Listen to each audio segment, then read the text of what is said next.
उपासक को इन 4 अवसरों पर कभी वार्ता नहीं करनी चाहिए। पहला, जब आप दाह संस्कार के लिए किसी के साथ जा रहे हो, दाह संस्कार हो रहा हो, उस समय सिर्फ भगवत चर्चा, सिर्फ भगवत नाम कीर्तन, इसके अलावा कोई चर्चा नहीं होनी चाहिए। बाबा कहे, चाहे गृहस्थ हो चाहे विरक्त। शौच के समय, लघु शंका के समय मौन। स्नान प्रारंभ हो गया तब यमुनाष्टक या मंत्र आदि जो भी, शौच में मौन, लघु शंका में मौन।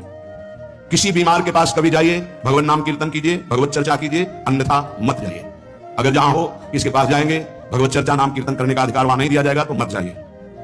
प्रभु के मंदिर में सीढ़ी में प्रथम कदम रखते ही मौन आश्रय ले लीजिए। कोई भी वार्ता नहीं होनी चाहिए। अगर चूक हो गई, किसी की वहां निंदा हो गई तो वज्र का लीक पाप बन जाएगा।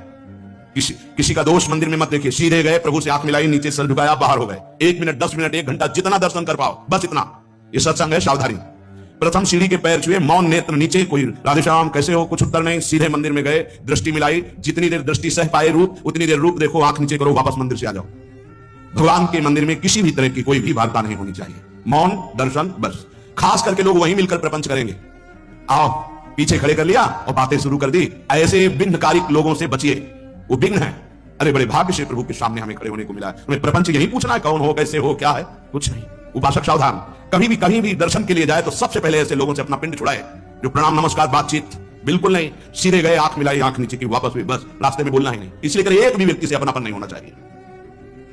किसी भी संत के पास जाए, मौन का आश्रय ले ले, उसे बोले, उनकी चेष्टाएं देखिए, उनके अनुभव सुनिए, उनकी बात सुनिए। आप संसार से आए हो, बड़े भाग्यशाली हो, संत समागम मिला। अगर कोई बात पूछनी है तो अपने परम कल्याण की बात पूछे।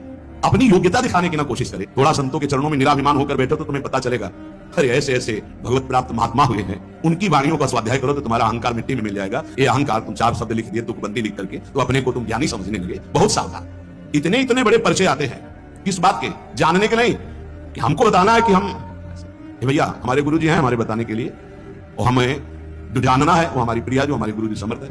आपको जो जानना हो, वास्तविक परमार्थ में चलना हो तो यहाँ बैठना। अगर समय नष्ट करने आए तो जिंदगी में दोबारा आपको चांस नहीं देंगे। इसलिए ध्यान रखना, श्रीधाम वृंदावन है, प्रिया जी की कृपा से आए हो, साधु समागम में तो लाभ ले लो। किसी भी महात्मा के पास जाए तो वाणी को शासन में रखे।